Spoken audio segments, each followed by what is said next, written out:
We are back. Welcome back to the Nick Hall Comedy Podcast. I'm your host, Nick Hall, joined as always, Josh Griffey. Big week. Huge week. Just so many big weeks. Hidden ball trick. You guys have been asking for that video for a long time. And so we did it. We just did it. We listen. Yeah, we like to give you guys what you want, man. You ask for some teat, we show you some teat. Listen. You guys talk, and we hear you. And that's what we do. We're here for the people. We're the people's champ! I don't know. I wanted to be a wrestler when I was a kid, so that was my chance to, kind of be a wrestler. We're there. People's champ. Yeah, also hidden ball trick. You guys by now would have hopefully seen our new channel update video talking about the exciting new Patreon content we're creating. Excited to see you guys over there, especially with some new Kents and MLB wildcard games and MLB playoff games. It's going to be an awesome month. It's going to be a lot of fun. Excited to make the content. Excited to do it. Excited to get you guys involved. We take some polls. You know, we'll just fuck around. We'll have some fun with it. It's going to be We're wild. going to do some cool stuff. Yeah. Speaking of MLB wildcard, so National League, we got Nationals, Brewers. Yeah, baby. Who you There's got? still a chance the Brewers could win our division, apparently. I think they said if the Cardinals get swept, we have it's like one of those long statistical chances. I think I read. I don't know. But honestly, I'd have man, to look at the games I like the wild card. The way we're rolling hot, I think that's good for a team, man. You win the wild card game, I think it fucking juices you up. It's crazy because when Yelich went down, everybody's like, "Well, there goes the Brewers," and they've actually played better. Yeah, they're rallying up and they're playing. And then the Cubs they took a nice big giant Chicago shit, and I love it. I love that. Yeah, I think Ryan Braun's like, hey, can I get that Florida phone number again? He's just been going ape shit. I love. Yeah, man, to lose Yelich to that. Just the flukiest, weirdest injury. He still has an off chance at the MVP. Hopefully he'll get it. Yeah. It's just sad, man. It'd be nice if we went in and made some noise, man. Even winning the wild card after that. Because I remember I just opened my phone. I was like, you've got to be fucking kidding me. And it's crazy. It's crazy because they had that, and the Nationals were, before the All-Star break they were an afterthought. Yeah. And they just got hot as shit. It's the crazy thing about baseball with this many games. It's not that surprising because if you look at their pitching staff, they're fucking stacked, man. And what do you need in the playoffs? That's Exactly. like 90% it. If you got hot aces, over. And then the American League, you've got three teams still that could all be in the wild card. You got the Rays, the A's, and the Indians. Yep. And the Rays, I hope the fucking Rays win it. I hope they do it. I hope they win it, and I hope they win the fucking World Series.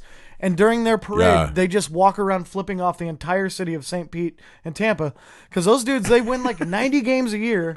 Yeah. And they're good all the time, and nobody goes to those fucking games. If they get win, no support. If they have the parade, I give them permission to hang effigies of my fat body. Yeah, I hope they all... on this pod, I called for the closing of the Tampa Bay Rays as an organization. Man. I hope they shit into their hands and just throw their own shit into the crowd. And they're like, fuck, don't cheer for me now.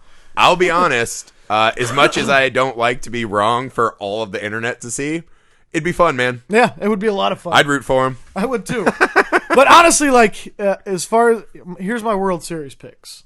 Okay, I'm taking the Braves out of the National League. The Braves out of the National League over the Doyers? I think so.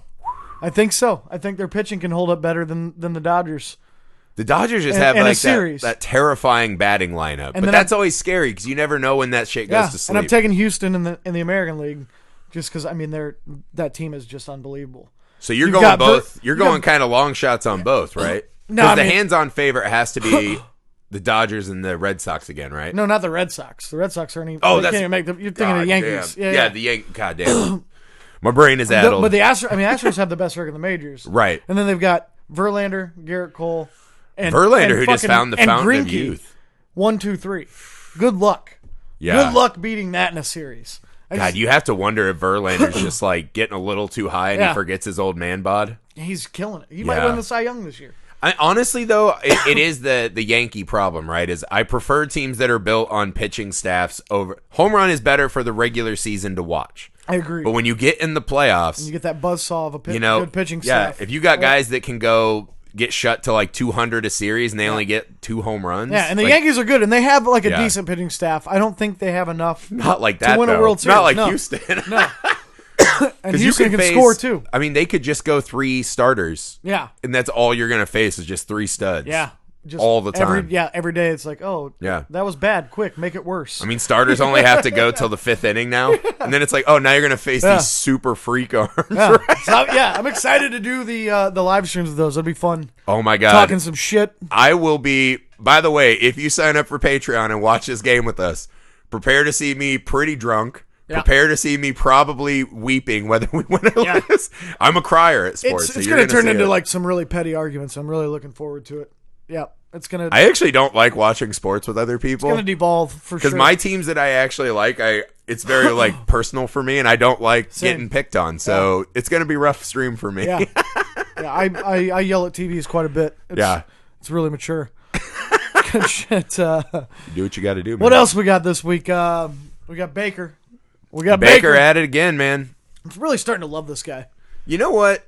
We were talking about this too, right? Like, I don't want my athletes Khabibing, right? I don't need you jumping out in the crowd throwing high kicks at, a coach. Right. Right? Like, I've seen, even in fighting sports, right? You're like, oh, that guy trains fighting. You're like, but he's still fat like me. Yeah. Like, you might be able to throw hands, but cardio at a certain fatness, you're not able to fight a Khabib, right? Yeah. So I don't like that, but I like that Baker, and this is the thing, he gets roasted. Like, Colin Cowherd has just devoted the whole opening block to his show to making fun of Baker. Oh, he hates him. And he will not stop roasting fools. Yeah. And I think it's all, what do you do if someone comes at you? This was my Jones problem, right? Baker called him out, and he's just like, I like him. Well, no, you got to fucking come back, man. Well, it's funny because it was Rex Ryan that called him out. A guy who never won anything. Like, never. He's just like, hey, do you guys remember how good my poppy was? Big fat piece of shit. It was like Baker Mayfield's overrated. And Baker was like, oh, well, this guy is not on coaching for a fucking reason. Yeah. Why am I listening to this guy? Well, it's just dumb for a lot. Like, overrated. He went number 1. His response was great. It was perfect. Yeah, he instantly made his team better. Yeah. People are at least excited. Yeah. And that's what, like, who overrates him? No one thinks he's a top 10 quarterback in the league. But he's put butts in seats in Cleveland, which is maybe the hardest job to do because they're fucking terrible. To give for centuries now. To give a Clevelander hope, period. That's hard to do. I mean, that's harder than Anne Frank splashing water and teaching Helen Keller how to read literature. And not Anne Frank, and Sullivan. Anne Frank was hiding and sealing. Dude, and I don't know what's happening to my brain. We've been working a lot, so I'm fried, man. That's like my 4th air already. Helen Keller. But it's like, why is Rex Ryan calling people out for being like, dude, just go fucking look at feet on the internet and leave us alone. Yeah, right. You live in the golden age of foot pornography. Just go lock yourself in your unearned mansion. Your entire dream is available to you online every day. Just get fucking crispy. You know what I mean? Then get greasy. Put the iPad on the fat gut and go to town. Dude. Oh, yeah. It is funny, though, because it's kind of the hard job of an analyst, period. Like, we're just guys that talk about sports we like and shit. We're not coming from an area of expertise. The trick with guys who are on ESPN, like we were watching Cowherd the other day, and he had Jesse Palmer on. Yeah, and Jordan Palmer. Jordan. And I was like, wait a sec, why is Carson Palmer so fat and weird? Oh, it's his unsuccessful brother. But that's the thing. These guys who are on these networks, they come from I'm there so I can talk. It's like, Rex, I know you had the job. Right. But you did it so poorly. Well, like, you don't have the job. Well, Jordan Palmer was like giving quarterback advice on TV. Like, he threw like 8 passes in the NFL and like 4 of them were picked. Right. Like, it's not exactly the guy you want to take. Like, but like, here's the thing. We sit here on this pod and like, I'll talk shit about people all day. Yeah. But it comes from a place of jealousy.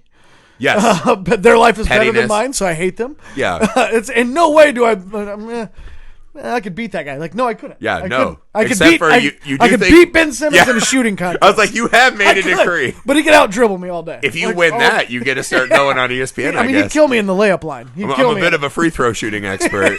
Nick Hall here. Hey, I did win. I did win like the state free throw championship contest when I was like 10 or 11 years old. I did, like, I traveled around, did free throw contests. It's a real thing. I wonder if that's the saddest humble brag I've ever heard in my life. It's one of my bigger accomplishments in life. Hey, it happens, man. No, I don't know. I like a guy who's going to defend himself, man. I do, too. In Baker, I will give him this. His retorts, funny. He's a funny got some guy. Wit, man. Yeah, like, I'll listen to him. Yeah. Not like the hugest fan, but I'll listen to him. He's funny, guy. Man. I'm all for if people want to fucking start it up, go for it, man. My favorite football story of the week, though, has to go to the guy in Philadelphia. So, if you guys didn't see it, there was like this, apartment fire or something in Philadelphia. Right.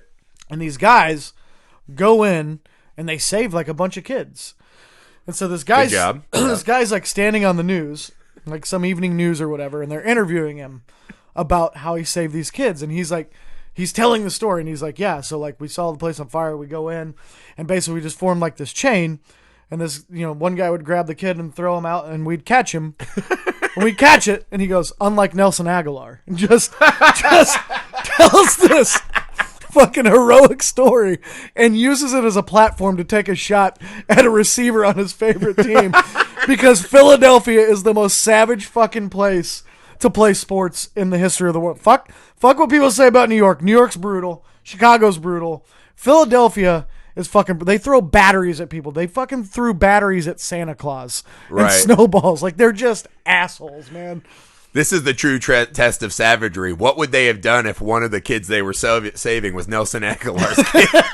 Are they then like, do we drop him off the ladder? I don't know, to prove a point. He's just standing in the background going, damn, man. Yeah, I was like, God damn, man. Like, here. It's the classic sports fan, which I love. I love it. Sports have no importance or value in the world, right? Other than it gives us a time to not think about our lives, right? And this guy in this moment of like, it's this great thing, right? When you see people, especially in today's world, bond together. Oh, yeah. For a common good, right? Because it feels like all we do is find little things to fucking fight and be terrible to each other about, right? So you're watching the news, and it's not a murder, it's not whatever. You're like, oh my God, people rushing in to save people, putting themselves at risk. Like, God damn, there is hope for us. And to just be like, of all of these moments, right? You're up here at the pinnacle of like human decency. You're like, oh, I got to inject some petty. There is something about that. It's beautiful. Yeah, that's what I mean, right? It's lovely. It's the full human condition in one. You know what I mean? Like this guy is running on adrenaline. He just literally saved lives. Yeah. In a heat of the moment, running on adrenaline, telling the story, and still has the wherewithal to throw a dig at a receiver on the city's football team. It's just fucking magic, man. If I had actually saved a life, right? Like I talk, because my wife's a nurse, and all she does is save babies for like her job. And I was like, no wonder you walk around all fucking happy all the time. Like you're contributing to society. Actually doing good things for people. What did you do for the world today, Josh? Well, I went on and talk shit about Khabib again. Told some dick and fart jokes. It was fun. Exactly right. Yeah. And so, but I was like, man, if I saved a life, I would just be riding high. Yeah. And for sure, every party and everyone I talk to for the next like 5 years, like, hey, remember that time I saved a life? Like, I'm pretty much like a Superman, right? Like, I'm Batman, essentially. If I had Batman's money and time to do crunches, I'd be Batman. And this guy, how many thoughts would it take you, right? If you're like, what are your first 100 thoughts? I don't think it would be, the wide receiver 3 on my team is struggling. It's like that wouldn't be in my list. You just saved lives. How do you feel? Well, the Eagles didn't cover this week. Like, it's the only thing on his mind, and it's fucking hilarious. Yeah, if Nelson Aguilar could help save my bets the way I saved these kids, that would be fantastic. But that's fine. It's my favorite news story in a long time. What's the pettiest moment you've had as a sports fan? Oh man, that's a good question. I don't know. Like my knee-jerk reaction when Andrew Luck retired, like I had that feeling. I was like, I'm gonna burn his jersey. Yeah, I came to my senses. I didn't. You did fast. Well, there was one time, my best friend Chucky, he owns a bar now, but he bartended for a long time, and I was at his bar, and I was watching the Michigan versus Kansas, the Elite Eight game, right? In 2013, I think it was when we went to the championship, but there was a bunch of Kansas fans in there for some reason. And they were up by like 14. Kansas was up by like 14 with, I don't know, 4 or 5 minutes to go or something. And Michigan makes this huge comeback. And Trey Burke hit like a 30-footer with like 5 seconds left to tie the game. And I took that opportunity to just run laps around this bar. Out the back door, back in the other door, and I was just pointing and yelling at Kansas fans. Like, how's that shit taste? I just kept saying, how's that? And I was hammered. And I was like, how's that shit taste? And I'm just being an ass. And my best friend, Chucky, my best friend, he like pulls me to the side because he's bartending. Right. And he's like, dude, I love you, but like, I would have to kick anybody else out for acting like you're acting right now. And he's like, you have to stop because I don't want to kick you out of my bar. Right. Like, he's like, you're my best friend. And I was just like, that was the moment where I was like, I got to stop being a fucking piece of shit about sports. I don't even play on the team, and I'm acting like I just hit the shot. Yeah. You know what I mean? It's hard though, right? Because like the two that have always bothered me the most is there's nothing I hate more than seeing the Baltimore Ravens win, right? Yeah. And it's not as bad this year because it feels like we're coming to the end of both like eras, right? Like the Flacco Roethlisberger era feels over. So I kind of have to reload, right, on who I hate on the Ravens, right? Besides the city of Baltimore as a whole. But the other one is as a kid, I always hated seeing Gene Katie win games. Yeah. So I was like, look at this fucking fat bulldog zombie. I just hated him. They With cut the to his comb over, wife, man. and I was just like, fuck his wife. But then he ended up being like a pretty decent Yeah, guy, he's a right? good Their guy. new coach, Matt Painter, just fucks cheerleaders, and we just don't care about that. Yeah, that's the But life. I'll tell you the actual pettiest moment I ever had. And it was a live event, right? Me and my wife went to a Steelers game, and it was Pittsburgh versus the Cardinals, right? Yeah. So we lived in LA. We drove out to Arizona. And Arizona has really nice stadiums and this and that, but their fan base is shit, right? Because it's all old people that just don't live there. They don't really give a a bunch of snowbirds and shit like that. so we went, and of course we had to park at this like little kids' little league field like 2 miles away. So it's hot as fuck. I'm in like full jersey, and I'm just like mad, right? Like it took us forever to park. Yeah. Cash only, all this shit. I'm just mad, right? Then we get to like their little village area, and it's all Steelers fans. So for a second, I'm like, oh, this is awesome. Then all of a sudden, I can't get into any of the bars to get a drink. It's just a total shit show. Right. So I'm just sitting there furiously angry. Yeah.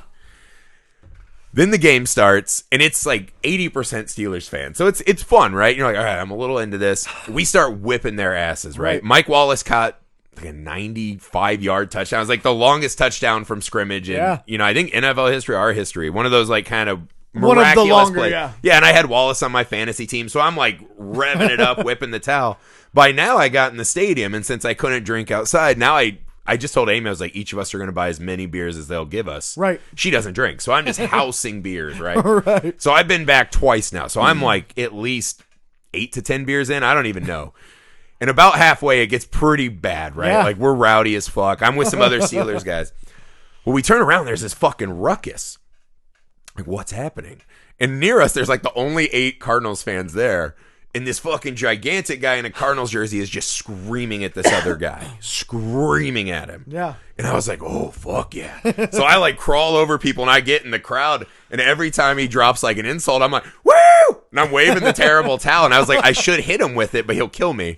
Because he was so gigantic. Well, him and the guy, it gets out of control fast, right? So what went from me egging him on, like, listen to this fucking guy. Like yelling out what he's insulting, this guy and his wife or girlfriend, whoever. Well, they are about to fight. She gets in the way.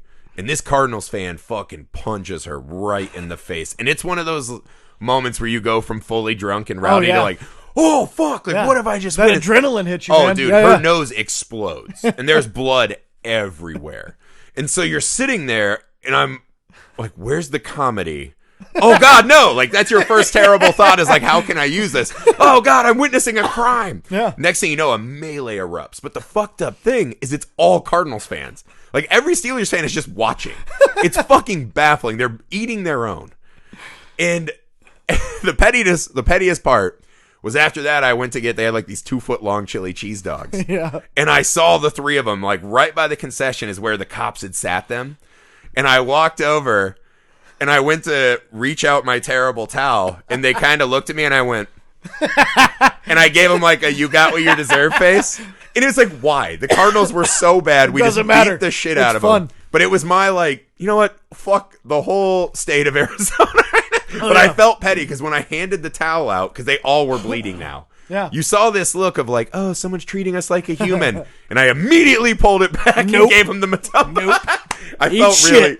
When I sobered up the next day, I was like, that was pretty low. Shit. That was low. One of the pettiest things I've ever heard of. So one of my other really good friends is also a Michigan fan like I am. And he's got season tickets up at Michigan. And so one year he calls me and he's like, I'm going to the Ohio State game. Oh boy. At Ohio State. I was like, that's gonna be badass. Yeah. Then he tells me that he went and bought tickets in the Ohio State student section. And he's wearing all of his Michigan gear. And he's just going to go sit in the middle of this student section crowd. And I was like, dude, that's not going to end well for you. I was like, that's not. I go, imagine if somebody did that at Michigan, like they'd kill him. College kids don't give a fuck. And he's like, no, I'll be fine. I'll be fine. Yeah. And I was like, dude, that's super petty. Like, I'm for pettiness, but that's not. You're not going to leave there. Okay. You're for surviving the pettiness. Sure enough, he fucking walks in there, walks down to the student section, takes his seat, is maybe there for 30 seconds. Dude just fucking comes up and clocks him right in the face. He didn't even do shit. No. Just smokes him. Fucking puts him out on the ground. The security has to come down. They pick him up and they're like, what are you doing? And he's like, that's my seat. And they're like, we're going to find you another seat. Yeah, right. And they did. They moved him to a section where there was like predominantly Michigan fans. Right. And they were just like, you're a fucking idiot. This is what you get. And was like, that's what I told him. I was like, you fucking more. What did you think was going to happen? Do you think they were going to be like, oh, it's cool. Have a seat, man. Yeah, we're all here for fair and balanced competition of we student just athletes. hope everybody has fun today. You know what I mean? We just want both teams to have fun. We don't care who wins. It's fucking brutal, man. But you want to believe that that's not the case. I'm for pettiness, but like there's a level where you have to be like, this is not a good idea. Because on some level he had to know that he was egging it on, which sounds fucked up because he didn't egg it on. He did though, like right, but in a humane world, that's it's like not walking the case. into the Lions Den in a meat suit. Right, you know right. what I mean? Well, no, we had that. We went to Dodger Stadium when the Brewers would come, and me and my buddy the Yam, we went. Yeah, and we brought our wives. Right. Yeah. Well, next thing you know, the Brewers are just getting fucking pounded. So you have all these fucking shitty Dodger fans. Yeah. They have some of the scummiest fans, man. Oh, man, I hate Dodger Stadium. It's brutal. Because half the crowd is there because they're like, oh, I can get a picture from my Instagram. The other half are just like true sports scumbags. Yeah.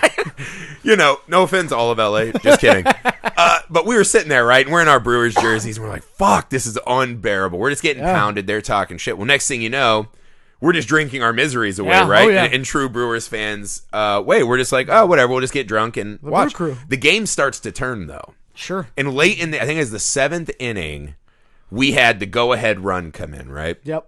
And it was one of those, it wasn't like a dinger, too. We were like moving it like single. Yeah. So it's like, small balling them. Death by 1,000 cuts. So the fans are getting more mad, right? Right. Because a dinger, you're just like, it's a one-off. Yeah. Lucky, right? It's like ripping the Band-Aid off. It stings, but like it's over with. It's over, right? That was a fluke. This was just like oh man, you guys suck. Yeah. And so we're lit up now. And we've just been taking abuse for like 2 hours, right? Yeah.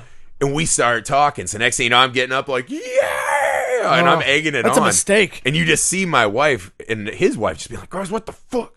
And as we're on the way out, you just hear these, hey, what's up, cheese dick? Cheese dicks. And we're like, and as soon as I heard it, I was like, the joy and triumph of mocking all these, because it's, also sports hecklers, so many of them have the worst jokes. Oh, yeah. And it's always the same comedy routine. So to get it turned around and be like, hey, man, fuck you. And now I'm going to lay in with my fucking comedy routine. And watching that disgust on their face feels good in the moment. But as soon as I heard that, hey, cheese dicks, and you're like, oh, I'm going to the parking lot where they split brains open, I immediately had they put people in comas out there. Yeah, I regret this decision enormously. And we're like telling our wives, like, hey, man, if they jump us, like, run away. There's no reason for all of us to Save yourself, die. Yeah. And then me and Yam are like, which one of us is going to be the sacrificial lamb? Like, which one of us will die for the group? It's the hard balance, right? Because you're supposed to, part of the fun is the talking shit and whatever, but there is a line. There's a line where, sadly, there are just fucking savages, right? Oh, yeah. Where you will get fucking beat. I forgot about the most petty thing I've ever seen at a sports game was my dad. I totally forgot about this. So we were in it was 94, it was the year of the strike. We were in Houston at the Astrodome, and the Giants were playing the Astros, obviously, and Bagwell was having a huge year. Yeah. He was having a huge year. So no neck, yeah. So every time Barry Bonds comes up to bat, they're just booing him. Right. Just like unrelenting booing. And like we're there to see the Giants. Like we were Giants, I'm Bonds fan and all that. And then every time Bagwell gets up, they're chanting MVP. MVP. And my dad's just putting back more and more Bud Lights, just getting more and more drunk. And he's sitting there in silence. But you can see his wheels spinning, and he's just kind of looking around. And I didn't get it because I was like 11. Yeah. So I didn't like fully get like there was a fire burning in his head. Yeah. And he was just letting it reach the critical mass before he unleashed it. And I think it was about the 7th inning, Bonds had just batted in the top half of the inning, and they boot him. And then the bottom half of the inning, Bagwell comes up, and they start chanting MVP, and that's when my dad had enough. And he stands up, and he just starts walking up and down the aisles at the Astrodome, like up and down, and chanting, MVP! Barry's 1-3. And he's just like, so, like, and I don't know if, like, he was waiting on that fire to burn till he had the courage, or if he was coming up with that rhyme in his head, like he was writing a lyric. And my mom just puts her fucking head down, and she's like, God damn it. And he won't stop. He does it for like a half an inning before an usher finally is like, sir, you have to take your seat. He's Hey, like, can you knock it the fuck out? He's like, just thought everybody needed to know. He's just doing the old bat dad, and of course, like, my mom's like sinking, but me and my brothers are like, hell yeah, Dad. Like, and my mom's like, stop encouraging. You know? Well, no, because that's a moment as a kid you're like, my dad is like a hero, right? Great. He's the classic Greek hero standing up against the horde. It was one of the funniest things I've ever seen in my life. Oh man, that, and I was at a Giants game one time in San Francisco at the AT&T or whatever it's called now. Yeah, and they were playing the Pirates, and we were sitting right on the aisle, and like a couple of rows in front of us, there's on one side of the aisle, there's a guy in a Giants jersey, and the other side is a guy in a Pirates jersey. Right. And the Pirates guy leans over to this guy at some point and says something backhanded.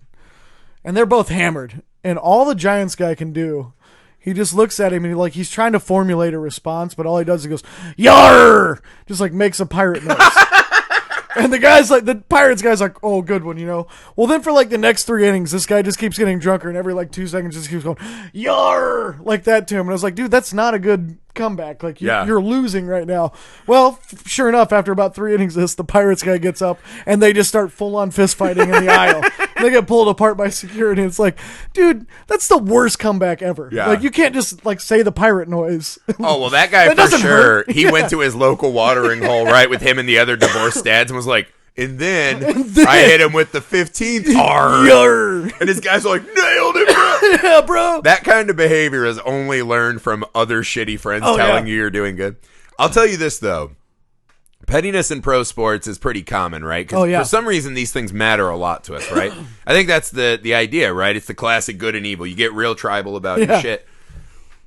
You truly can't talk about the pettiest thing in sports without talking about it at little leagues. Oh, yeah. Right? I used to play, like when I was in like middle school, we moved to Florida. Yeah.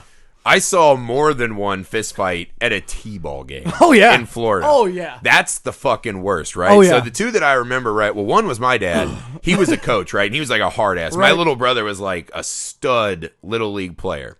And he was one of those, if they had like today, like traveling teams, he would have been picked up on one of those stud little league World Series teams, right? So my dad was like the coach, and he was really into it. Like wearing his jersey not at games into it. Oh, yeah. He had like the book where he'd be like writing plays during IU games. You're like, oh my God, for Little League Baseball. Well, one day he got kicked out for shit talking. And these are like 9-year-old, 10-year-old kids. I remember because it was this, you know, like my mom was kind of like, oh, Jesus fucking Christ. And then you're like, oh, well, I'm the son of that maniac. Drove his fucking truck right up to the backstop. And when the umpire was about to call a ball or strike, would hit the horn like a real little beep until the umpire whips the mask. What's call the cops? Is this how this is going to end? Am I going to call the cops? And my dad's just doing the, what? I'm not on the field. Thought this was America. I'm not on the field. I'm in my property. And I remember at the time being like, you're kind of like, well, at least he's sticking to his guns. But now as an adult, like I have a kid who just played T-ball, and I was like, imagine the kind of person that would be watching this. It's not even baseball. It's just a different version of your kids playing at a park. And being like, you know what I need to do? Go fucking throw knuckles. It's insane. Oh, yeah. I remember one time I was playing, it was like a Little League game or Babe Ruth or something. Well, me and my buddy were playing it, and it was probably Babe Ruth, but my buddy's dad, he passed away when we were like 8th grade, but he was really sick. Yeah. At this point, and his dad Wayne was like this. He always coached us, and he was that hardcore guy that just like he'll get on your ass and he won't stop. He was fucking hilarious. So he's really sick, and he's sitting right behind home plate, just looking through the fence. And it's like 90 degrees out, and he's wrapped up in a blanket, like he's is on his last round of chemo, like he's like he shouldn't be there, but he is watching his kid play. And the whole game, he's just this 18-year-old kid's umpiring the game, and he's just writing this kid, just lighting him up. Every fucking call, Wayne's like, bullshit, just on his ass, right? So about the 5th inning or something, this kid umpiring turns around and goes, "Sir, you're ejected. You have to leave." And Wayne goes, "Come back here and move me." And the kid's face was like he'd never planned for that response. He goes, "Well, just keep it down then, okay?" Oh. And turns around, he's like, "Game on," and we're all like, "Fuck yeah, Wayne!" I used to do that in college. I would umpire. Oh yeah, me too. It was one of those things where you're like, you had to do that to a couple coaches. Where like I would literally just stand there with my mask off and stare and be like, "Whenever you're ready, dude. Like, are we gonna do this, or I'm gonna cancel this game? Your team right?" loses. I was like, I'll abuse all my power. Like, I'm hungover. I can leave right now, not make my $15 and go drink again. Like, right. What are we doing? Right. And they would just see it in your eyes, like, oh, this is like a broken college kid. Like, he doesn't care. And so normally it's fine. Now imagine the mindset if you're like, all right, I'm going to draw on my power. You turn around and you see this poor, sad man on his last leg. Like, are you going to be the teenager that just eats shit, or be the guy who's wrestling a dude on his last thing of chemo? Like, he backed off immediately. Imagine the two movies in his head, right? Which is Wayne continuing to make fun of him, or him grappling, right? Like in the dirt with this guy who has to wear a blanket. Oh my God. That's amazing. But you just got so over. He's like, just keep it down, okay? Yeah, I mean, what do? You're just like, well, I'm going to take the L on this one. And he didn't. Like, Wayne did not keep it down. I think he amped it up after that. He was like, well, if you're Wayne, what's the fucking point? He's got nothing to lose. Yeah, fuck nothing. You. Fuck you. Like, you know what I mean? It was one of my favorite things ever when I was a kid. I was like, good for you, dude. Oh my! Because I would love to find that kid and interview him on the pod. Like, he's still one of my best friends. Yeah, Tell me exactly. What were your thoughts? Like, how long did you contemplate, can I physically move this guy? Him and I played like so many years of like AAU basketball and baseball. And his dad was our coach forever. So like, he's seen his dad get kicked out of so many games. Right. And so it was just it was just kind of par for the course for him. He was like, there goes my dad again. Yeah. Well, we're from Indiana, right? So all of our dads, it's like, when you have a boy, you go out and get that Bob Knight book. Oh, yeah. And they're all like, oh, this is the way. I'm just going to choke and beat my kids into submission in sports. Not that all dads did that. Yeah, but it's a harder dad-coach crowd. When I played Little League, like, the coaches would smoke cigarettes in the dugout. Yeah. And, like, while they were coaching third base. Yeah. Like, it was just a different time back then. Yeah. Well, there was this kind of, it's a tough, shitty world, man. Look at me. You think I'm out here enjoying myself? Fuck you. Think this is what I want to be doing on a Saturday? Yeah. You know what? You're not taking it. Well, because our parents would get lit up. Like, they all had their coolers. They drank beers in the dugout. And you're just like, this is my Saturday. It was like, it was Bad News Bears. It was like Coach Buttermaker fucking drinking beers. You guys want to come waste the middle of my Saturday? Like, that's fine. I'm just going to be drinking. Yeah. I'm doing me. That's what I do. I keep weird hours on the weekend, man. Yeah, sports pettiness, man. I am favorite. For it. I just don't have the stomach. I'm way for it. I want to hear your guys'. If you guys have some petty stories, you guys listening, fucking send them our way. I'd love to hear that stuff. I love it. It's one of my favorite things. One more story we got to wrap on. This was a big deal to us. I don't know if anyone saw, but scientists in the Antarctic discovered an unknown organism. Yeah. And I saw pictures of these fucking things, right? This is the aliens, dude. Yeah. They're here, right? It was insane.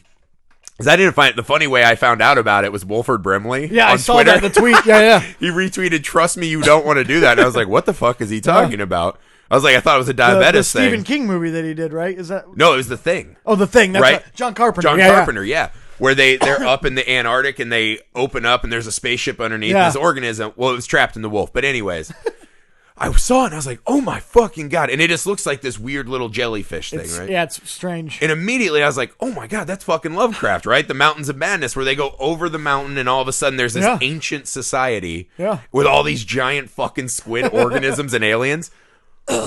What do you think this ends well? Is there any good value to us digging things out of the Arctic ice? I'll tell you what. I hope it doesn't. I'm for chaos, man. I'm for it. Bring it on. Like, I used to dream of, like, waking up and seeing, like, a T-Rex outside my window and being like, here we go. Let's go. Like Jurassic Park 2 when that dog got eaten. Now we're in survival mode. Let's see what we're made of. Let's go. Yeah. You know what I mean? Well, I had that all the time. My thing, I used to have this fantasy in high school. It was like the Lord of the Flies fantasy. Yeah. Where I was like, all right, so all of a sudden we're like getting a lesson on, whatever the fuck, Shakespeare's. We wake up, we're all on an island. I'm like, who am I murdering? Yeah. Who am I befriending? How am I going to get the girls to breed with me? I was like, how would I rebuild society? We got to do it. That's how I'd pass time in class. So, and I always had that too. We used to work at a movie theater, and that was all like, this is the best place to hole up in a zombie apocalypse. Oh, yeah. We got popcorn will last us forever. We got all these weapons and shit. This one's scarier to me, though, because what I was thinking, dude, we dig these things up. What if there's fucking diseases? That like bacteria that we haven't seen in millions of years? Well, there's that theory or hypothesis or whatever you want to call it, but like that the ice caps melting or whatever could release ancient diseases that have been trapped in there. Yeah. I don't know what the science behind that is, but I've read that before. Why not, though? Yeah. Of all the apocalypses, disease apocalypse is the worst. Yeah. 'Cause you're like, there's not, like, I don't get to wear, like, nipple clamps and leather and, like, deck out my car like Mad Max. I don't get to brain someone like a zombie thing. It's like, I'm just going to, like, get sick and die. I'm for it, man. No, I'm for it, yeah. No, you can't be for sickness and death. The human race as an entirety needs to be thinned out a little bit. It does. There's too many fucking morons walking around. They're the ones that are going to get sick. The smart people. No, those people always make it. No, the smart people will. The true survivors will survive. This is what I'm saying. The guys on YouTube. Darwinism will select. And this is why Darwin's full of shit, I think, right? Not that I'm some, like, religious nut or whatever. Darwinism is wrong because who will survive are those guys on YouTube that are like, I'm going to put a fucking firecracker by my dick in my shorts and just watch his dick get burned. And then he's like, yeah, him and his I want that guy to survive. That's entertaining. That's the world we need. Yeah. We got a few of them. This reminds me of the crazy... We need to be thinned out a little bit. It's time. I mean, our friend Sam, right? Yeah. His theory is that everything went to shit when we stopped being prey. Right? He's like, imagine if, like, you were just going out to Kroger and all of a sudden a giant bird swooped down and ate your dog. Yeah. Or you, and you're like, oh, fuck. It's like, would you still be arguing over, like, bathroom laws? Nope. No, because you'd be like, oh, I didn't die today. That's all. But he also believes in this weird theory. I don't know if you've heard of this, is that people believe there was another very advanced society. Yeah. Before us, right? Yep. And his theory is if we built, like, all the shit we have today, right? Wood and computers and all this, eventually that stuff would break down and be gone. Right. Right? So there'd be no trace of them. The only thing that we have from ancient times is stone. Yeah. Because that lasts forever. So he fully believes that, right? What if these fucking things are all of a sudden waking up and being like, what have you done to this place? They're just like, that was my beachfront condo. I would love it. Dude. I'm way in. I'm for aliens. We need to mix things up. I'm for aliens from another world. The thought that the aliens came here, misplotted, and ended up frozen, and they wake up and are mad at what they lost, that's way scarier. Picture this.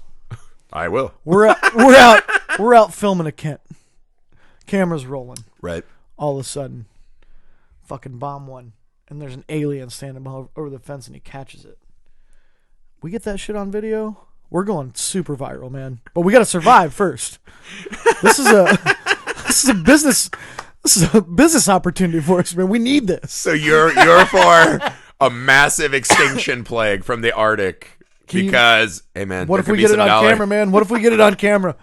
And you'd only be able to find it in our new Patreon. Right. When we discover the cure, it's like, hey, go to Patreon and subscribe if you want to live.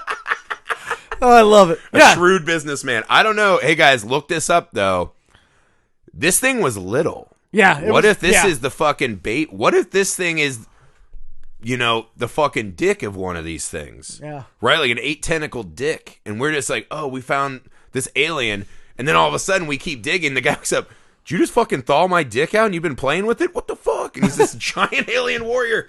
I'm telling you, don't dig in the ice caps, guys. Nothing good will come from that. Do it more. I'm in. The conspiracy theorist in me likes it. Bring on the zombies. Let's do this. Hey, make sure you check out our Spotify, Apple Music. Subscribe. No, yeah, the iTunes app for podcasts. Please leave us a rating and review, guys. That helps us out a ton. Yeah. Thanks for listening. Check out our Patreon. We'll have the link in the description, all that stuff. Thank you. See ya. Bye.